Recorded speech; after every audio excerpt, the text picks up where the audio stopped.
Hi, Floppers. Before we start this episode, I just wanted to remind you we are in the middle of Flop TV Season 2. That's right, the 1-hour internet televised Flophouse TV show is here for you the first Saturday of every month through February. Just go to theflophouse.simpletix.com and get your tickets or season pass for this all-new Flophouse TV stuff. We're covering movies we've never covered before. We've got video segments. It's amazing. Just go to theflophouse.simpletix.com for Flop TV Season 2. This time, it's personal. Hey, this is a Flophouse Mini. My name is Stuart Wellington. I'm one of the hosts of the Flophouse podcast, and I'm joined by my two co-hosts. They are Dan McCoy and Elliot Kalin. Hey, thanks so much for joining me, guys. Now, You're welcome. Here at the Flophouse podcast, we normally watch a bad movie and talk about it. But on the off weeks for a Flophouse Mini, we kind of do whatever we want. We do silly games, we goof around, we have a lot of laughs.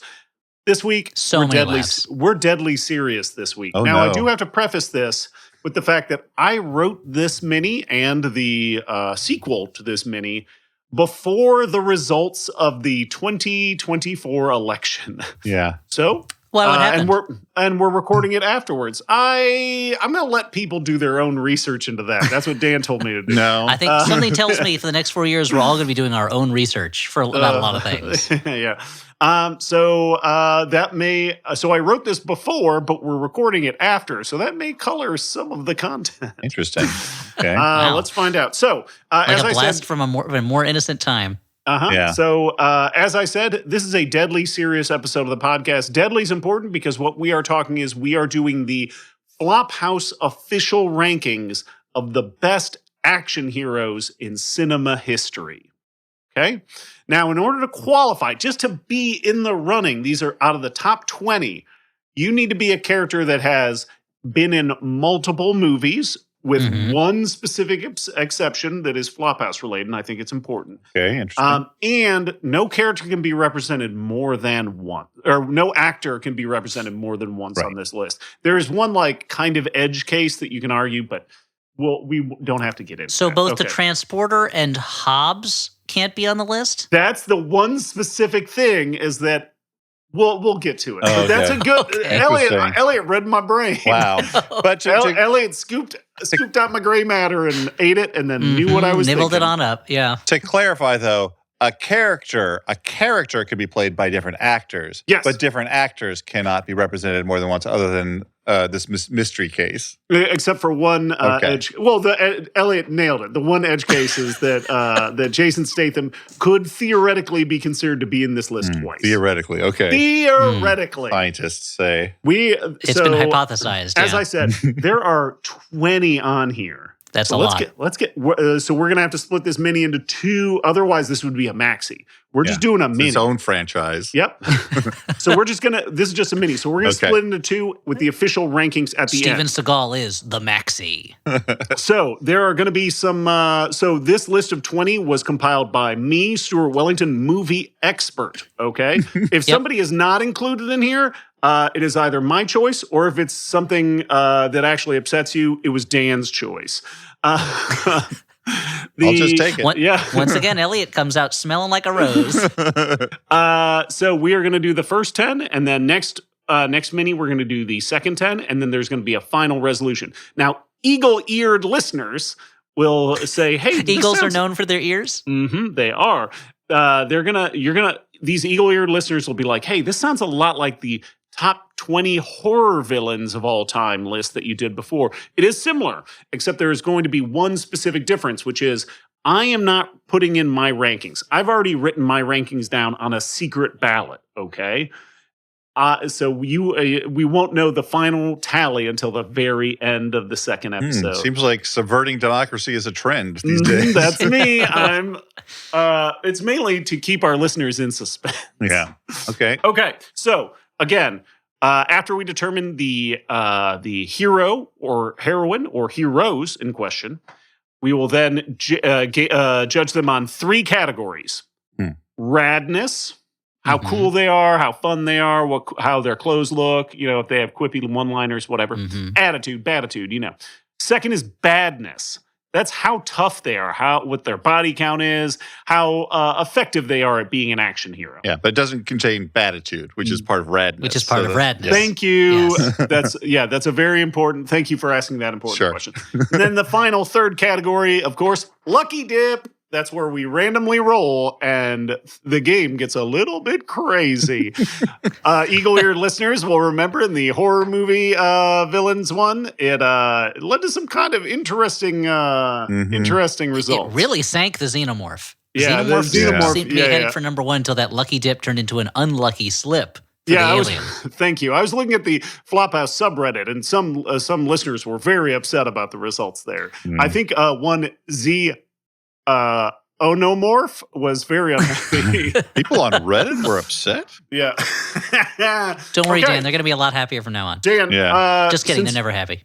since Dan is our maniacal game master, he's going to be rolling the 20-sided die Oh. for these results. So I'm going to pass you the die. The I'm very 20-sided excited to die. have a job. Okay, so you have a job, Dan. So let's pick our first hero. That's an 8. Okay, this one's classic. Okay, we got Jason Bourne. You might know him from the movies The Bourne Identity and Supremacy, But and not the Ultimatum, right? The Bourne and Ultimatum. Ultimatum, But not the and- Bourne Legacy? That was a different guy, right? Or was it not It's called a different Legacy? actor. Is that still Jason Bourne? No. Legacy is a different character, different It's actor. like That's a different character who was in the same program or something like that? Yes. Yeah, that would make sense. Okay. Okay. So it should have been called the Bourne Classmate. Yeah. Okay. So speaking of the Bourne classmate, we're talking about Jason Bourne here. The Bourne Identity kind of like changed the look of action movies for a while, at least Mhm. Yeah. big budget action movies. So where do we rank old Jason Bourne in radness? Here's the thing. He has a certain amount of, for me, he has a certain amount of radness by being, a man of mystery, a man of few, contained action, but every action is important. But he's mostly not a cool action hero. His deal is he is trying to figure out what his deal is, and so Aren't we all? Yeah, that's the thing. so I think I'm gonna. Ich This is- bin ein Bourne Linner. Yeah. as, Well, Alex edited that out. It was too funny. as much as I like 3 out of 4 of the Jason Bourne movies, I will give him only a 3 in this particular category. Okay, we got a 3 from Dan. Where's he ranking for you, Elliot? I thought I was going to be the harsh one. I was going to give him a 4 for a similar reason, that I feel like it's a cool premise for a movie, but he as a character is not a cool character. I don't think people fantasize about having it being not knowing your past and being chased for no reason that you can fully understand. People fantasize about discovering that they're actually killing machines, but Yeah, I mean, I kind of fantasize about not having regrets or anything. no, but he's full of regrets. He's not. That's he's a very true. unhappy character, and whereas Yeah. I feel like John Wick, who I'm sure we'll be talking about at some point, is unhappy, but in a romantic, almost like German romanticism way. I feel like Jason Bourne is unhappy in a too real, too real unhappy way. So I'm going to give him a 4 actually. Okay, so Because he can that's kill someone with I guess this goes into badness though. He can hurt someone with a rolled up magazine, So I forgot about that. Yeah. Was that someone spider or maybe a yeah, baby it was. dog? I mean, we all have we that can power. all hurt a spider with a It was, roll it, of was, leg. it was a puppy dog's nose after it had Yeah. gone on the carpet. Yeah. Yeah. Okay, speaking of that, let's talk about badness. How much of a killer is this guy? How bad is this dude? Yeah, he is a bad dude. This is where he is gonna excel because he has so many skills that he doesn't even know how many skills he has. It's not even a particular set of skills. He might have all the No. skills. Yeah. Yeah. I'm gonna give him a 9 in this. I'm gonna go high. Okay, that's a big score. I'm gonna do the same. I'm also gonna give him a 9 for that same reason that he is unstoppable. He's just his body count is not enormous, but it's the fact that his ratio, his hitting average is very high. Yeah. He's And- an action shark. He never stops. And Yeah. not a lot of collateral damage.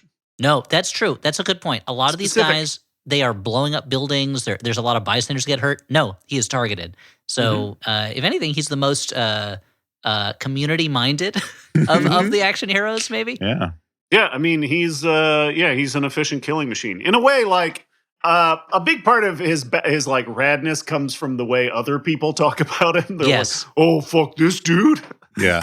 Okay. It reminds me of, sorry, just to slow it down for a second unnecessarily. It reminds me of a story that Orson Welles tells in the book, This is Orson Welles, where he talks about this play called like Mr. Wong or Mr. Wu or something like that. And he goes, it's the greatest part you can have because the whole first act, everyone's just going, so have you heard about this character? Have you heard about this mysterious gentleman? Where do you think he is right now? And then at the end they say, Mr. Wu is arriving. And there's a big entrance with, like lots of drama. And the actor walks in, curtain, first act over. And he says it's the greatest role because he gets huge applause for doing nothing in the first act. It's like Fortinbras, right, guys? Yeah, Fortinbras is just like that. When he shows up, the audience goes nuts because they've been hearing about him all play. This guy. Okay, shit, he's here. Dan. Somebody wake up! Oh, I mean, I have to say, I played. So in college, I played Picasso in the play Picasso at the Lapin Agile, which is a 90-minute play. Similarly, great role for the same reason. Yeah, he comes in about like a third of the way through, maybe, and. Prior to that, everyone's talking about like what a real cool fuck machine this Picasso is, and it made me feel like I was never going to be able to pull this off when I made the entrance. No, you did it. You should have. If sure. only you got to play Elvis in that play. Elvis is the real plum roll because he's Yeah, he's barely in good. it. Yeah. So Dan, why don't you roll for our lucky dip category? Sure. This is this might make or break old JCB. So it's a 17. Okay. This is a fucking good roll for him. How likely, on a scale of 1 to 10, is Jason Bourne going to win gold in an Olympic category? Oh, that's a 10, right? It's gotta be that's a 10. Especially he's if it's got, like biathlon or something. He Yeah, nailed he's- it. Even Yeah. fucking, I bet if he fucking did breakdancing, he would kill it. For sure. For like, sure. I didn't even know I could do this. Yeah, but- like put on like a fucking Aphex Twin song or whatever. What was the fucking music yeah, that's from that? what they Like, mostly the break fucking Chemical Brothers or some shit. Who was Is- making Yeah. all the music for those Aphex movies? Twin. A lot of just like Yeah. Alex, Yeah. throw in some Aphex Twin sounds. but not so much that we have to pay for it. yeah, no, please don't. Okay, yeah. I it's think all the breakdancers throwing on Depeche Mode and stuff like that, and just going nuts to it. yeah. I mean, okay, so 10s across the board. Man, he crushed it. Ugh. Okay. I mean, the thing is, he's going to JCB, be not bad. he's going to be way higher in the rankings than I would actually put him if you asked me to rank my favorite action heroes. But Okay. Well, That's fine. Maybe this is more than anything. I mean, obviously, this is deadly serious. We need to come up with a firm ranking. Mhm. Yes. But it's really like it's kind of here to make you question and think about things. Yeah. Think Oh, about fair. cinema. Yeah, The take process on a journey. is its Dan, own why don't you roll reward. us our Okay. next action hero? Sure. That's another 8. So I'm going to. That's fine. I will go up to the next one, Okay. guys.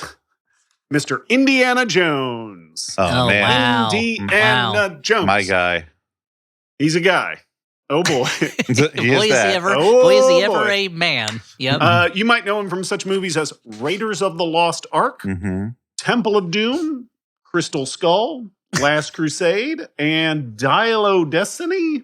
I still yeah, haven't that's what seen it's that called. one. Dial O Destiny. I haven't seen that Yeah. one yet. He was also in a bunch of comics, stuff like that. But we're A TV focusing had his on own TV movies. show, The Young Indiana Own- Jones Yeah. Chronicles. Own Yeah. True. TV show. Okay, so we got some movies here. What do we think? Where does he fall under radness? I think he's going to do pretty well on that. Yeah, I He- think so. Yeah, I mean, well, Dan, do you want me to go first or no? yeah, you go first this time because I want to see what you're going to go. He gets a 10. Come on. He can wield a whip. He can punch a Nazi. He can also teach an archaeology class. This guy, because you know what the sexiest part of a guy is? His brain. And also, if you look like Harrison Ford, double sexy. Yeah.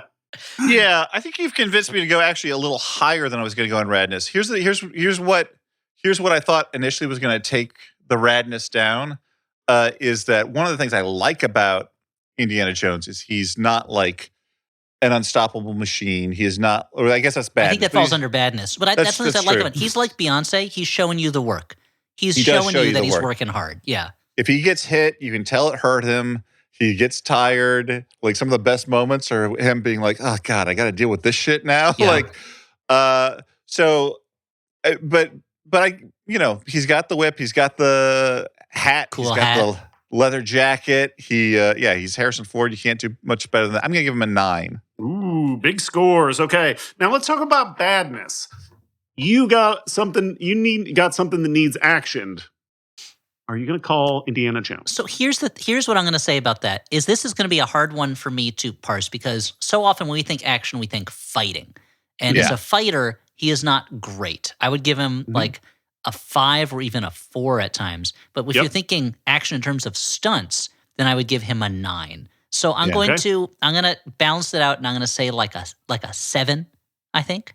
Because the thing is, he is not super tough. He's just he's tough in that he can take punches, but he's not super tough in that he's not Jack Reacher who's just grabbing people's heads and smashing them in his palms. Because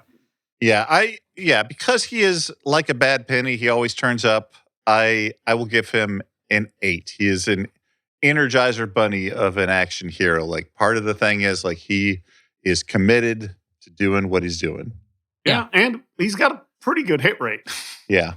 It's pretty good, but like, I feel like it's not he won all his movies. This guy loses every single time. But I think he is a guy who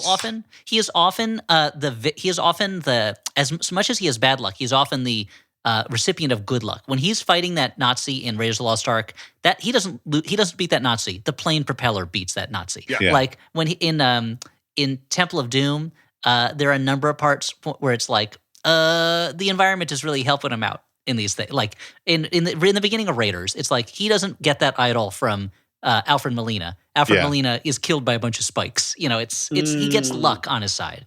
Well, that's what I was getting. Similarly, like I would say that he has a good hit rate in that, he like survives and the villains don't.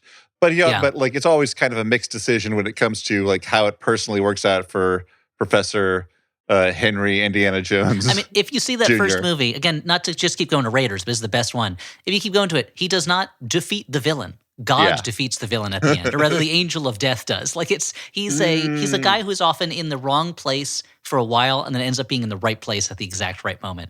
So that's why he takes a hit on bad. But at the same time, if you need someone to jump across a chasm, he can usually do it. He's one of your top guys. Yeah. Dan, give me a lucky dip roll for old Indiana Jones here. That's a 5. Okay. Guys, on a scale of 1 to 10, you go out to brunch with a bunch of friends, including Indiana Jones. The waiter hands him the bill. How likely is he to be able to handle this complicated brunch tab? Here's where I feel like it's going to fall down a little bit. I think that he's a smart guy. He's a professor, so certainly the actual like act is not going to flummox him. But I think that there's a certain amount of the actual Harrison Ford grumpiness in there, impatience. I'm going to give him a 6. I don't think he's going to want to do it. Oh, see, this is where you and I we're thinking the same way, but we're coming to different conclusions. I'm going to give him a 9 on this because I think he's going to look at it. He's going to start doing that math. He's used to doing some kinds of math because he has to calculate the age of various artifacts. He's going to get flummoxed and he's going to go screw it and just throw down a bunch of money and say, "Let's get out of here." He's going to pay the bill rather than do the math. I think he will cut the Gordian knot in a similar way that he shoots the swordsman, is what you're saying. Yes, and do you want to be with the guy who's able to do the math, or do you want to be the guy who's going to pay for brunch because he doesn't want to do the math? That's a good point. Okay, doing well so far. Let's do our third hero. Dan, roll the die. That's a 13. 13. Lucky number 13. We are in the John territory. It could be any number of Johns, There's many Johns, and we have the aforementioned John Wick, Mr. Keanu Reeves. You might know him from such movies as John Wick, John Wick 4, John Wick 3, John Wick 2. It's true. I do know him from all John of them. That's the proper order to watch them in. Yep. John Wick, how does he rank in terms of radness? Look. He's got to rank high in terms of radness. The only thing that like cuts him down a little bit is like there's a lot of sadness in there too. Mm-hmm. He's motivated by sadness, which slightly cuts the radness, but he looks so cool. He looks very cool. He's got the suit. He can do whatever. Like it's kind of like the beard and hair combo. That just, like it doesn't work on everybody, but it works for him. It sure works on a very handsome man like Keanu Reeves. Yeah, I'm going to give him a 9 for radness. I'm going to go a little lower. Interesting. I'm going to give him a 7 for radness because I think it's easy to mix up his radness and his badness. And Mhm. I feel like the suit looks great. The whole look looks great. But personality-wise, again, he's not a guy I want to be. Like he's cool to me in that like this guy's always in control. But again, he's super sad all the time. And I'm sad enough in my real life. Yes, true. It doesn't make me cool that my family tells me that. So So I'm going to give him a 7 just because it's hard to you look at him and he's so cool to look at, but the more you spend time with him, I feel like the less cool he seems and the more kind of just sad and mopey. Also, I got to say, I think for me, he loses a little bit of points in the like coolness category because knowing that suit is like bulletproof or some bullshit, like I fucking hate it. I forgot about that. Yeah. That's Like right. Yeah. And like it's bulletproof in the way that like he can be shot 1,000,000 times and you never see any indication that bullets are even hitting the bulletproof suit. He's which not is like weird. bruised by it. Or like the suit doesn't even move. Yeah. It's just like whatever. Not a fan of that shit. Creators of the John Wick universe. Okay, but I think he's going to do pretty good in this next category, and that's badness. How killy is this guy? Yeah, I mean, I might have to like even above my beloved Indiana Jones. I have to give him high marks for badness. I think it's a 10 because he is Baba Yaga. Yeah. He is feared by criminals and anyone. He's feared by feared by the world. And there's always like a bounty on him, and all these dudes are like, you know what? I'm going to be the one to take him out. Yeah. They're always wrong. I'm going to give him a 9. I'm going to dock a point because of that bulletproof suit, which I forget about, because it is less impressive to me to kill all these people when they can't hurt you the same way. Yeah. But you got it. I mean, he's so good at killing people in different ways. Aiming for the head. It seems like a very simple. He's aiming at everyone's head twice. Yes. Well, that's what makes him so good. That's what makes him a professional. You know, Yeah, he figured out the cheat the code. head. yeah. So I'm going to give him a 9 because he's certainly, he's unstoppable. Yeah. He's doing well, but let's see how Lucky Dip treats our boy John Wick. It's a 7. Ooh. Okay. He's going to struggle here, I think. How likely is John Wick going to give a friend good dating advice? Ooh, I'm going to give a 0.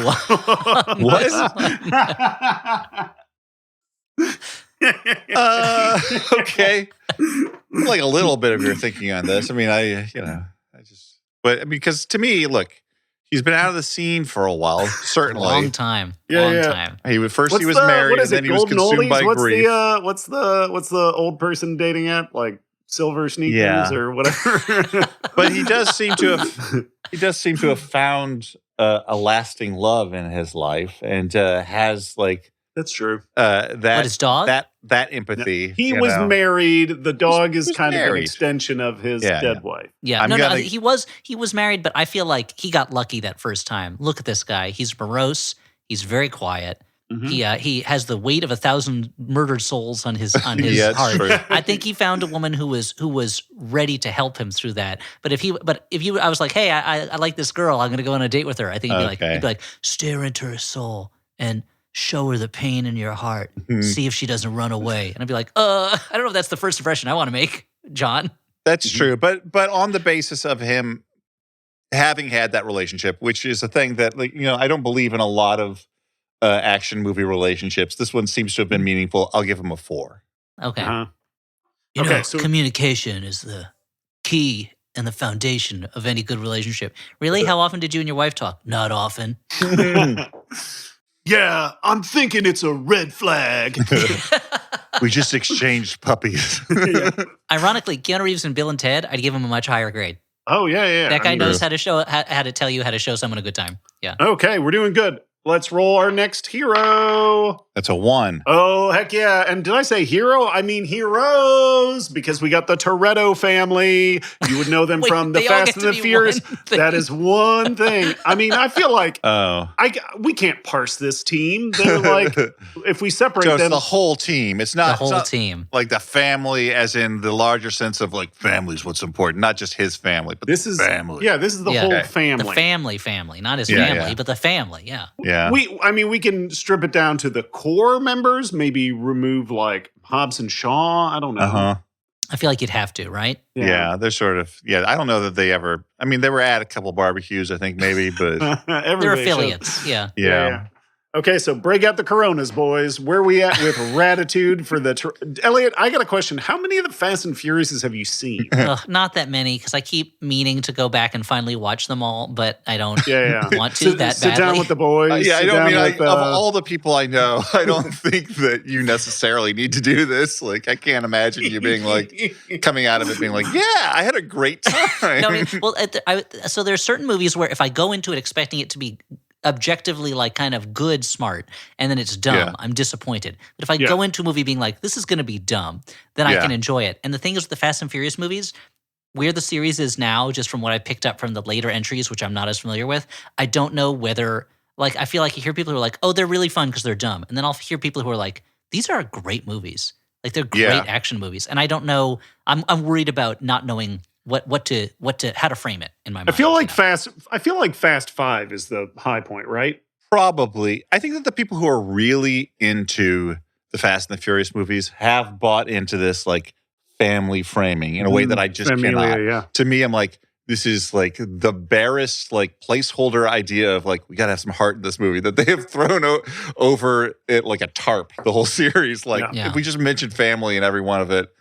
But I mean, I guess there is like, I say that it is kind of like weirdly admirable. They're like, we're just going to keep adding people and they're all coming back. You know? I love it.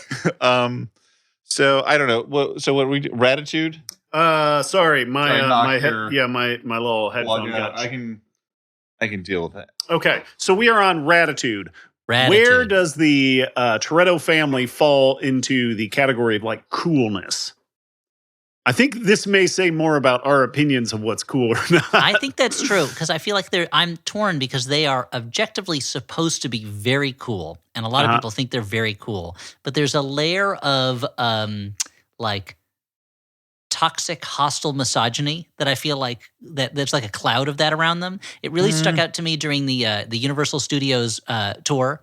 The Universal Studio tour, where there's a Fast and Furious section of that, which opens with the characters at a club where it's just a couple of the Toretto family characters and just these scantily clad women dancing with them. And then a guy walks in with a gun and is like, get out of here, ladies, get out of here. And they're all like forced at a gunpoint. And I was like, and it made me think of whenever the scenes where there's like a racing meet and there's always women who are just shaking their butts at the camera and otherwise are not human being characters. And so I'm like, I don't know, this maybe I need to see the full, you know, end of the series. In context, it would make more sense. But that's part of like the general like vibe of like the movies, and I guess you can't like divorce that entirely. But that's not necessarily the attitude of like with the heroes and the, like. I will say they're not creeps. They do have a larger number of female action. You know, they're still wildly. Yeah, that's true. Yeah, wildly overrepresented to be men, but there's like, you know, significant women on the team in a way that's not always true. And like Tyrese's character, what's Tyrese? Roman. Mm-hmm. Roman is kind of portrayed as like kind of a horn dog, right? But he's also like everyone kind of makes fun of him for. Yeah, he's like a bit of a goober. Like this is what if you're gonna spread it over everyone. Yeah, we got to spread it over everyone. Cool people, you got goobers, and also.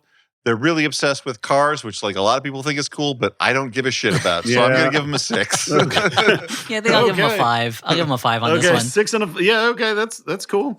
In a way, I feel like a 5 is fair because it's like I feel like they're in general like they're like the design of them isn't particularly cool. Like they just feel like a mishmash of just like everything that's in an action movie. Just put them in this team. Yeah. I don't get a sense of a real kind of like clear style or look other than a bunch of guys hanging around, a bunch of guys and women hanging around, you know, which is what they're going for, you know? Yep. So, let's talk about badness. How bad is this team? Now, Elliot, if you've only watched the first couple of entries, you would think that their reach is fairly limited. They are basically. I'm aware of how. But now they're going into space and there's lasers. I mean, in terms of badness, I'm gonna put them pretty high up because similar to Indiana Jones, it feels like the universe has warped itself around them to let them do things that otherwise they would. Like, I'm sure there's got to be one where Vin Diesel catches a car that's flying through the air, Yes, right? he does. Yeah. So like, Essentially. yeah. So I'm gonna have to give an 8 for that because that's pretty badass to be able to like treat a car the way you would a frisbee or a gun or any other kind of handheld object. you Yeah, know? as long as they're touching a car, they're safe. It's I've talked about this. It's No, like that Hercules villain who, like, as long as he's touching the ground, he has Hercules strength. villain. He's got a pretty good rogues gallery, Hercules. Yeah. What issue of Hercules was that in? This is coming from me, who is writing a Written Hercules issue. comic book. Yeah, Still, no, I wouldn't be like, oh yeah, the Sphinx. That's Hercules' arch nemesis. You know? Yeah, that bad guy, the Aegean Stables or whatever. it is true that like it seems like instead of gun food they have car food. They can do anything. Yep. They can change physics. I don't know. Like I think I'm still my personal like sort of middlingness on the series might be. What was your rating But- score, by the way, Elliot? 8? Did you say Well, an for 8? which one? I think I think 8 he for did. badness. Yeah. Yeah, I'm gonna go one lower. I'm gonna go 7. Okay, But- cool. Now let's see what their lucky dip is. They got a lot of members. I feel like spreading their skills out, they're going to crush this one. Yeah. The 16. Okay. Fitting in a phone booth. Ooh, This is one not going to work out actually, so well. I think we actually hit one that's going to be a little bit hard for them. How likely is the Toretto family going to host a good episode of Saturday Night Live? Oh boy. Wow. I think this is hard for them. I feel like this is a hard one for most of the people who are going to be on this list, but well, it depends. There's because they can't all. I mean, the monologue is going to be a mess unless it's just Dom doing it. You know. Yeah, then it'll be good. Well, that's the thing. Like between all of, if we're talking about all of the actors, like if you split them all up and just assign them to like where their strengths lie, it might be good. Does Saturday Night Live do that, Dan? well, they rarely have 17 you don't people usually hosting have the 17. show. That's what I'm saying. If you can do that, but if it's the characters of people who are, like these car-based super spies, essentially, Not performers. I'm going to give them a 3 on this. Ooh, taking some hits. I'm gonna give them a 3 as well, if only because I think it would be a very entertaining episode to watch. Because I'm imagining them just tearing apart that show and just wrecking it. It'll be like that Mardi Gras episode of Saturday Night Live they did in the early seasons. But yeah, I don't think Lauren will consider it a successful show. You know? Yeah, I mean, considering that most people who are professionals can't host a funny episode of Saturday Night Live, then What I about Well, there are Wayne other Gretzky? issues beyond the host on that one. You know. Okay, so now we got we're almost halfway through with this first episode. All right. We got number 5. Okay, now we're going all the way back to the wilds of Hyperborea. That's right, Conan the Barbarian. Oh, wow. Conan the Barbarian, played on screen by 2 different actors? We got Arnold At least. Schwarzenegger. There was what's his name who's in the recent more recent when we did the Momoa. Clubhouse. But Jason Momoa and that was Jason Momoa. That's right. I feel like was there another one? Maybe there wasn't. For some reason I thought there was another, but there were a lot of kind of movies that where they kind of would call it Conan does this, but it wasn't officially Right. a Conan. movie. Yeah. Okay, and was he also in Red Sonja? He was in Red Sonja, right? I think But that's so. I think Schwarzenegger, so. right? Yeah, yeah, that's Schwarzenegger. Yeah, Drop Yeah. by. yeah, Cologne. yeah. Do you need any help? No. Okay. So we have Conan the Barbarian, guys. How Mhm. does he fall under the category of radness? I am less of a fantasy guy than I think either of you, but he does have like, I don't know, a big cool sword and like straps on his body and stuff. And, I don't like he says cool things like the thing about hearing the lamentations of their women. That's cool. I guess I'll give him an 8. Crom, I'll I've not actually go prayed to pretty you high on this. before. I have no Now- tongue for it. This is going to feel hypocritical after what I said about the misogyny that kind of hovers around the Torettos, since Conan the Barbarian is an explicitly misogynist character. But I'm going to give him probably a 9 because he is. As far as male power fantasies go, It's hard to think of a better one. Like where he's just with his wits and his strong sword arm, he can lay waste to. He can basically do whatever he wants in the world around him, and he wears those furry boots. He's got the straps, as Dan mentioned. Sometimes, and he's jacked. And he's jacked as all get out. That's true. And that's all. And he, he grew up just pushing a wheel in a circle, the wheel of pain. Yeah, that's awesome. Well, I think we're getting into badness territory, which I want to. Let's get into badness. But I would say, wait, before we start that, I was saying, in terms of radness, like if you setting apart from the movies, looking at that character as a character, it's hard to find a fantasy character that's more influential than Conan, just in the molds that it's set for the kinds of characters you would see in those power fantasies. So that's pretty. You got to be pretty rad to do that. Yeah. Okay, let's move on to badness. How bad is this dude? Yeah, well, this is where he shines. I think he pushed that wheel for so long that he just got super jacked. Yeah, jacked, and then somehow it helped his abs pushing that wheel. I mean, you got to brace your core, dog, or you're gonna break your back. As someone who carried Audrey's new office chair up the stairs the other day and was like, Did you call it the wheel of pain? I was like, I shouldn't have done this alone, and B, like this required more core strength than I expected. Yeah. It was like, is my stomach going to explode? Anyway, that's a hernia, Dan. You don't want that. Did you have any uncontrolled urination? No. Or did you let out any toots? I had some controlled urination. Yeah, he was controlling the urination in bursts so that it would be nothing would get broken. Yeah, I gotta admit, guys, I was doing a leg day at the gym today, and I was doing deadlifts, and I had a little accidental toot in the middle of a deadlift. I think that's fine. It happens to the best of us. It's the first time it's ever happened mid-lift, though. Before I braced real hard before a squat, and I let out a fart. Anyway, the point is a 9. I'll give him a 9. Let's do it. And I'm going to give him a 10 on badness because he lives in a world of magic. Doesn't he kill a god in Conan the Destroyer? Yeah, I think so. Like, he lives in a world of magic. He does not have magic powers. He just has a sword, again, his strength and his wits, and he lays waste to everything before him, Yep. He's wrestling gorillas in the stories, I'm thinking about the stories, not the movies, but I'm going to give it, he's unstoppable. Yeah. 10. And he becomes king by his own hand. Mm-hmm. Yes, he comes from nowhere. He is literally a slave bound to the wheel, and yet through his own strength of will and body, he manages to become King Conan. Yeah, it's hard to beat that. Yeah. Okay, let's see how Conan does with this lucky dip, though. I got a 7. Okay. It's so good he didn't get the brunch one. Actually, this one's pretty good for him. How likely Conan arrives in ye old Transylvania? Okay. How likely is he to be able to stop a Dracula? I would give him a 10. Like you said it, he lives in a world of sorcery. He's familiar with, I think, cryptids and Conan, this was the shit out of this guy. This was an easy one for. I'm going to give him a 9 just because Dracula is very powerful, but I imagine every other character on this list, I'm guessing, would face Dracula and be a little bit thrown off and shocked or scared. Whereas for Conan, this is the kind of thing he deals with all the time. Yeah. So I'm going to give him. John Wick would not do well against Dracula. We saw what happened. Yeah, before I can weigh in here, I'm going to have to roll up a barbarian character in D&D and then actually do all the rolls for the entire Curse of Strahd campaign to see how well he does. But we'll get there.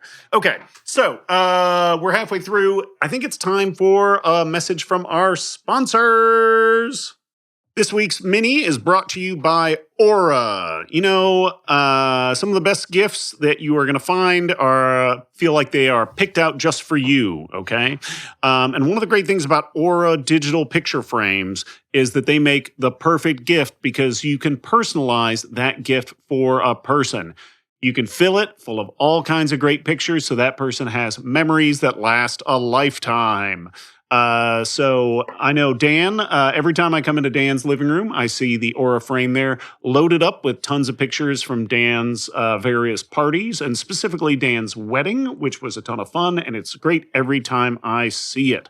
My wife We recently got an Aura frame, and my wife filled it up with pictures to give to her father because he honestly struggles a little bit with technological stuff. So it was nice that my wife set that whole thing up for him. So he has pictures of us instead of just pictures of the stuff his wife wants to put up in the house that I shouldn't talk about during an ad. Okay, Wirecutter calls the Aura picture frame the best digital photo frame, and it's easy to see why. It takes no time to set up and get connected, and then you can add the perfect photos and videos yourself from the app. So, for a limited time, visit auraframes.com and get $45 off Aura's best-selling Carver Mat frames by using promo code FLOP at checkout. That's AURA frames.com, promo code FLOP. This exclusive Black Friday Cyber Monday deal is their best of the year, so don't miss out. Terms and conditions apply. Those Aura frames are great. It's the perfect gift for an older person. We get them for my parents and my wife's parents. They love them.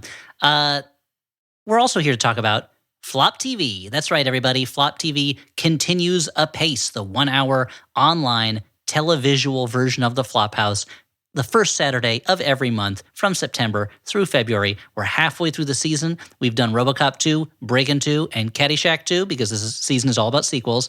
And we've got coming up on December 7th, I guess in order to celebrate Pearl Harbor Day, Highlander 2, The Quickening. It'll be 9 p.m. Eastern, 6 p.m. Pacific. We will be on your computer screen if you tune in, buying a ticket, of course. And we're going to talk about Highlander 2, The Quickening. These episodes have been super fun. Each episode comes with a presentation, video segments that are totally new and original to this series.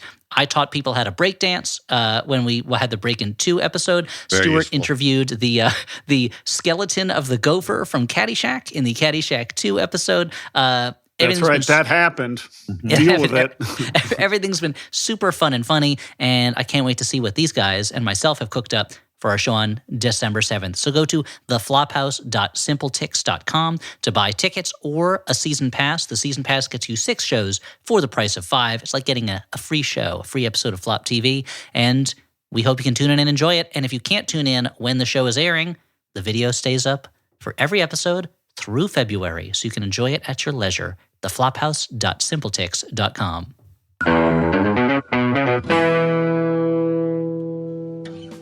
Say you like video games, and who doesn't? I mean, some people probably don't. Okay, but a lot of people do. So say you're one of those people, and you feel like you don't really have anyone to talk to about the games that you like. Well, you should get some better friends. Okay, yes, you could get some better friends, but you could also listen to Triple Click, a weekly podcast about video games hosted by me, Kirk Hamilton. Me, Maddie Myers. And me, Jason Schreier. We talk about new releases, old classics, industry news, and whatever, really. We'll show you new things to love about games and maybe even help you find new friends to talk to about them. Triple Click. It's kind of like we're your friends. Find us at MaximumFun.org or wherever you get your podcasts. Throughout history, sirens have captured men's attention, enticed men with their feminine wiles, and fulfilled men's primal needs. The sirens' allure persists. They have not. Unless the primal need is, I need to be smashed on the rocks. Yeah, smash me. Smash me, mommy. Smash me, mama. Smash me, mommy. The sirens' allure. Why do we do this to ourselves? Strand me, baby. Strand me, Mom. baby. So yeah, listen to my brother and me from Maximum Fun on Mondays. It's just like that. Just like that, but more, it's just like that, but more of it. There's just more of that. So let's get back to the mini. We are again doing a definitive rankings of action heroes. We are down 5 down. We got 5 more to go for this episode. And guys, I do humbly request you keep your answers tight. So Dan, why don't you roll up our next hero?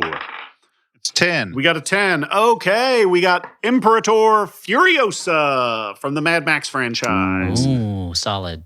From such movies as Mad Max Fury Road and Furiosa, what, a Mad Max story or something? A Mad Max fable?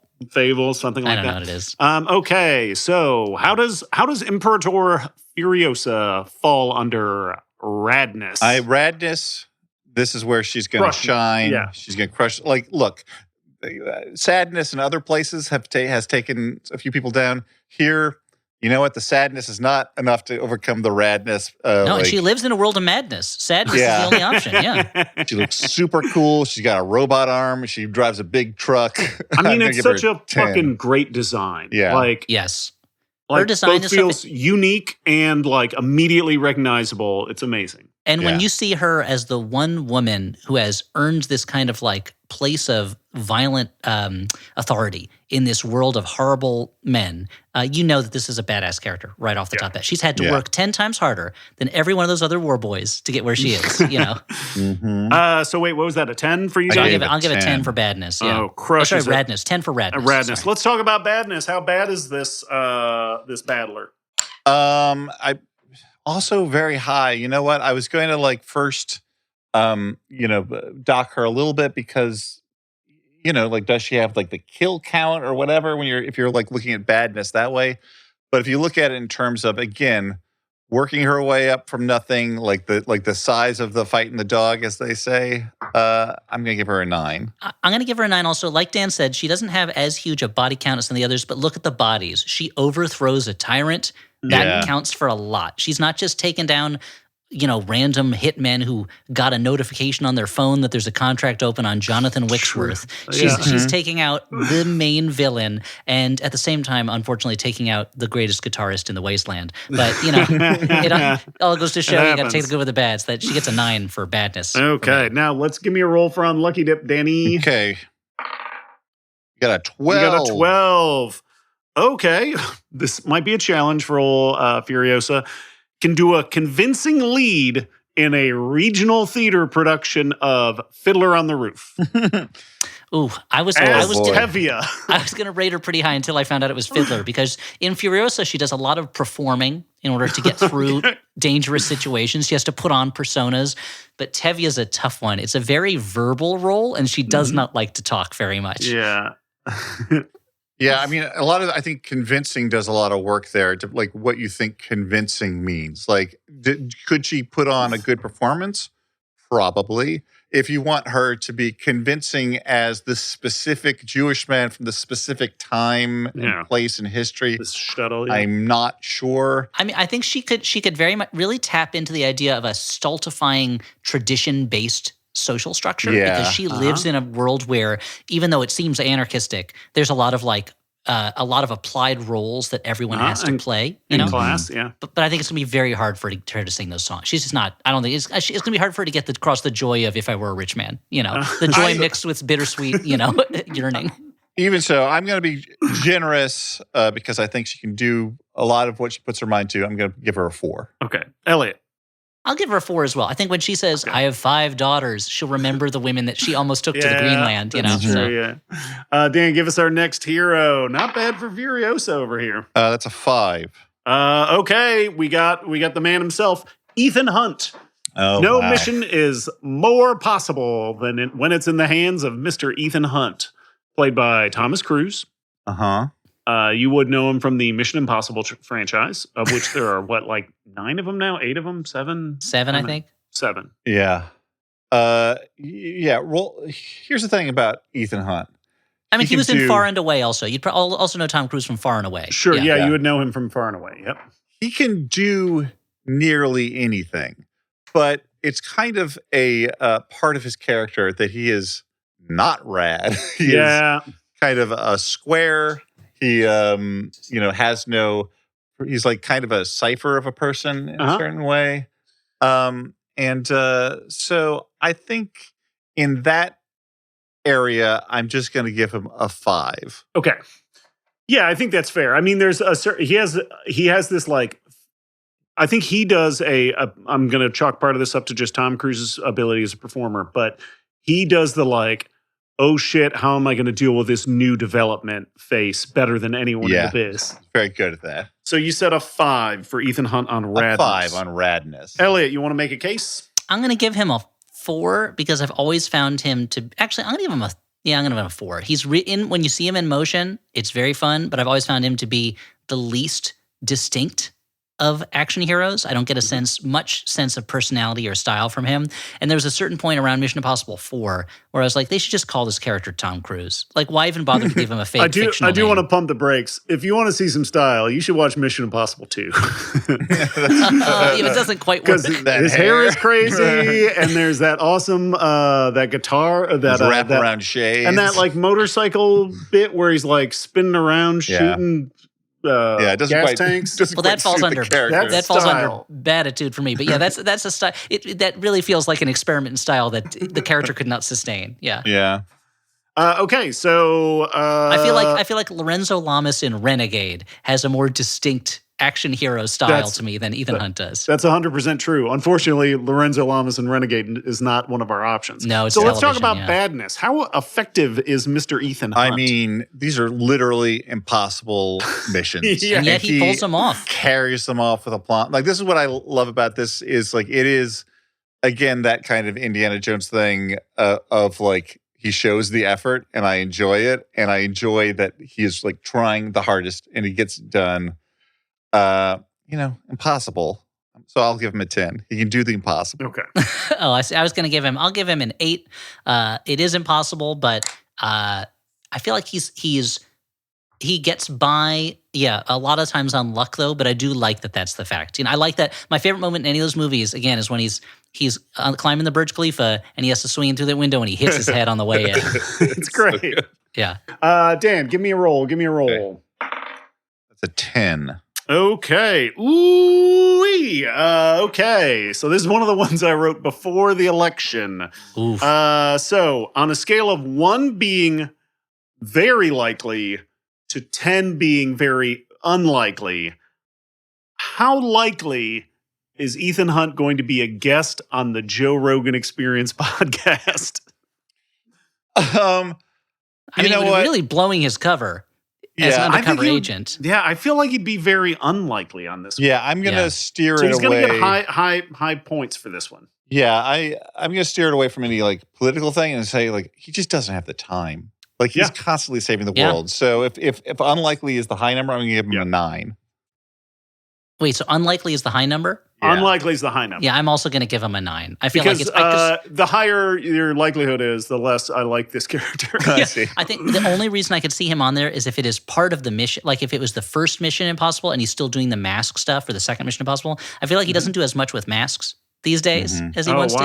Yeah, yeah. Well, look Like, at over here. He's complaining. Well, no, but there's that scene. Not enough masks. No, but there's the scene in either the first or the second one where he is literally pretending to be like a congressman who's on a talk show. Yeah. Right? So I could see him doing that if it's part of the mission. But otherwise, I will say, Elliot, there's a very good mask bit in the beginning of Dead Reckoning. Okay, I still haven't seen it. Every time I've been on a plane, I'm about to watch Dead Reckoning, and then I see it's 2 hours and 45 minutes long, and I'm like, I don't know that I can sit here and watch this for 2 hours and 45 minutes. It's also Haley Atwell's in it. Maybe not the size of a screen for that kind of like big movie. So Dan said a 9. What are you saying, Elliot? I'll say 9 also. Okay, not bad, Mr. Ethan Hunt. Okay, Dan, give me a roll. Give me a roll. We got a 10. Okay, we're back in the Johns. This is a classic one, guys. Star of everybody's favorite Christmas movie, John McClane, played by Bruce Willis in Christmas Die movie's Hard. named John McClane. Die Hard franchise. It's not called John McClane, the movie. sorry. John McClane, star of the Die Hard franchise. Yeah. Kind of, I mean, arguably, Die Hard is like one of the best action movies of all time. No question. I've never loved it as much as other people. Yeah, I see same. how well done it is, but I have to say, and for me, often the weakness is John McClane to me. I find him to be a more irritating character than like a fun character. I would not agree with that. My thing is with it's an Die opinion. Hard. Mm-hmm. No, I know. I'm saying I don't agree with your opinion. I hold a different one.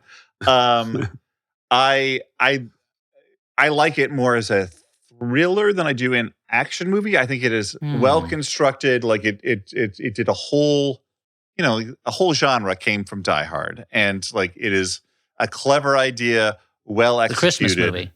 Yeah. But on the action is where it falls down for me, because for the most part, it's just like people shooting at each other and then ducking behind things, which I don't find exciting in the same way that I find a set piece exciting, like an interesting stunt exciting. Like, I don't give a shit if you like can shoot someone else with a gun.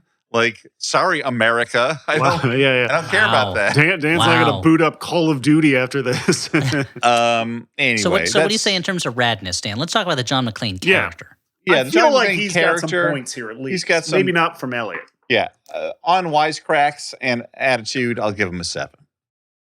I'm gonna give him a 6, if only because I don't like his wisecracks quite as much. Elliot doesn't like fast talking heroes. I like fast talking heroes that where I like the material a little more. There's something about Bruce Willis that's very like self-satisfied. You know, like, Yes. you know, ain't I a stinker? You know, in a way that I like that coming out of a cartoon rabbit. Not quite as much coming out of Bruce Willis. And especially as the series goes on, the character becomes less and less interested in whatever he is doing at the moment. Yeah, that's fair. Okay, so we got let's talk about badness. How bad is this dude? Again, the thing about Die Hard that makes the movies interesting, but maybe not him like the baddest guy, is like the whole deal is supposed to be he's just the wrong place, the wrong time. Yeah. Like he makes the best of it. He perseveres, so I'll give him a 7, but he's not the baddest. Okay. I'm going to give him a 7 as well. I mean, that's the thing is he's supposed to be kind of an ordinary guy, but he gets through, which shows an inner badness that is coming out. But I'm never like the one part. I feel like the one scene everybody talks about in the Die Hard movies, aside from Now I've Got a Machine Gun or whatever, is him walking over that broken glass in the first one, and that is more a test of endurance rather than as a test of like, you know, bad kind of action. You know, take out the other guy's ability. You know, and I know that might sound a little hypocritical with what I was saying about Indiana Jones, but I just like him more. Yeah. Okay. Okay, Dan, give me a lucky dip roll for. We got a 6 here. A 6. Okay. You're going out of town. This doesn't kind of apply to Elliot, but you're going out of town on a scale of 1 to 10. How good of a job would John McClane do at watching your pets? I have children. Let's say he's watching my children. Yeah. Okay. If you can imagine, for you, children are the new pets. Yeah. You know, he seems like a nice man. Overall, he does, you know, he has his personal life seems to be in shambles. So maybe that says something about responsibility. And then like, you know, like the third one, he's just come off a bender.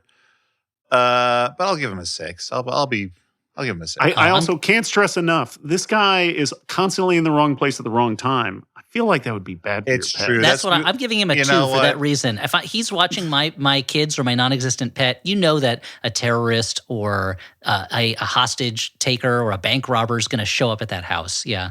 You know what? I don't want to be overly influenced, but I'll take myself down to a 5. Okay, cool. Dan, give me one more roll. It's a 17. 17. Okay. This is kind of almost like a career retrospective. We have the main hero in Police Story and Police Story 2. That's Chan Kakui. I probably mispronounced that, but that is Jackie Chan's character in the Police Story franchise. But in a way, this is also going to represent Jackie Chan's career in general, okay? Because I feel like almost every character that Jackie Chan plays, at least through his, like, you know, great period of movies, is kind of fairly similar. Kind of the same guy. Yeah. This is great timing. I was just rewatching Police Story the other night. That's great. Were you watching it with the family? No, I was looking forward to the day when I could watch it with the family. Yeah. I think that part of the point of Jackie Chan's character is a certain lack of radness. Like, you're supposed to be like, oh, wow, this like funny guy like is able to do this stuff. So I don't know. I'm going to go as low as a 4 on this. Oh, okay. I was going to go even lower. I'm going to go with a 3 because he is not. He is both not cool and he's also not particularly nice to the people around him. There's a scene in Police Story that I had forgotten. The scene where he's like answering all the different phones, and I forgot that a woman calls up and was like, "I was assaulted," and he's like, "What do I do with this?" And you're like, "No, you're a police officer, Jackie Chan. Like, come on, this is show a little bit more respect to the victim." So I would say he is not a cool guy. You know, but it's also like he's there's like an Archie Andrews quality about him, you know, of like a goofball who always gets himself into trouble, but then he happens to be a martial arts master. And Archie Andrews is also low on the radness scale. Yeah. Unless it's like a CW version. Okay. Well, then it's like 1,000. Yeah. Yeah. So let's talk about badness. How bad is this guy? You put him in IKEA. Got 10. Any item is a weapon of both hilarity and also bodily harm in his hands. Yeah. It depends on how you define badness. Like he's not like a Terminator, like Lobo style badness. Like I'm just gonna like murder everyone. He is very good at what he does, and what he does is hit people with like ladders and stuff. I do think him versus the Terminator would end up being a pretty interesting fight, though. I mean, that would be great. I would love it. I mean, he's an amazing specimen. I'll give him an 8. Okay. Honestly, I feel like just for the scene and police story that they stole for Tango and Cash, where he stops that bus and the bad guys fly out the window, I'm going to give him a 10 for that. Yeah. That's so great. Okay. Give me a roll. Give me a roll on the lucky dip. That's an 18. Ooh. Yeah, I think he'll do okay. If he was on the hot ones, how likely is he to be able to handle the spiciest wings? Oh, he's going to be doing some like comedy takes, but Yeah. he'll But he make can it to do the it. end. He'll get to the 10. He'll get 10 on that. I Okay. agree. I was going to say the same thing. It's a 10, but he's going to be doing a lot of like reactions that are very funny, but he's going to eat those wings. He'll get through it. Yeah. Okay, good He's job spilling here. milk all over him while he's trying to drink some of it. Yeah. And then someone's going to fight him and he's going to use the wing to fight back. And because it's spicy, he sticks it in their mouth and they go, ah, and he knocks them out. Oh, Yeah. I love it. Yeah, somebody comes to give him milk. Yeah, it's great. Okay, so we got one more for this episode. Let's wrap this up, Dan. Okay, that's an 18. Okay. This character has only appeared in one film, but it's an important one. That's right. From Con Air, we have Cameron Poe, played by Nicolas Cage, an iconic action hero. Iconic action hair, I guess, at least. Yeah. And accent. Yeah, I mean, for the hair and accent, I think I'll give him a 7. There's not much else there to hang the radness on, but I'm going to give him a 5 just because of my residual love for Nicolas Cage rather than for that character himself. Yeah. Now, how bad is Cameron Poe, guys? He does take on a whole plane full of convicts. The worst convicts in America, yeah. But I don't think he does it with a lot of batitude, so I'm going to give him a 6. I'm also going to give him a 5 for kind of the same reasons. And he takes on a plane full of convicts, but the most dangerous one is loose at the end. Yeah, that's true. So that Yeah. is, I've never liked that ending. For a comedic take. For a comedic take, we have cheerful song. we have a character who we were already told earlier killed a girl and wore her head as a hat, and we're supposed to love it that he's free at the end. Yeah, it's a stand up and cheer moment of that year's Oscars. Okay, so let's give me a lucky dip, Dan. Yeah, we got How's Cameron Poe doing? 4. Okay. Okay. How likely, on a scale of 1 to 10, is Cameron Poe going to make a killer Halloween party playlist?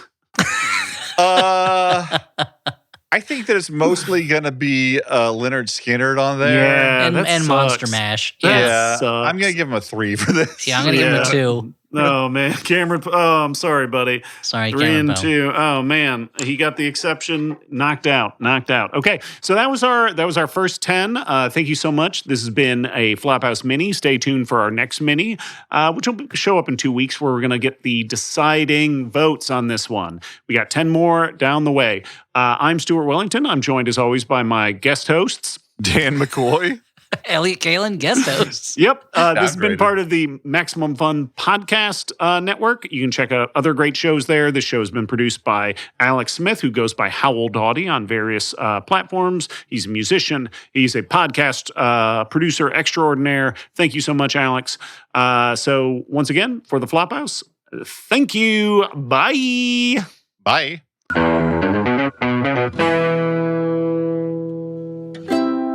Maximum Fun, A worker-owned network of artist-owned shows. supported directly by you.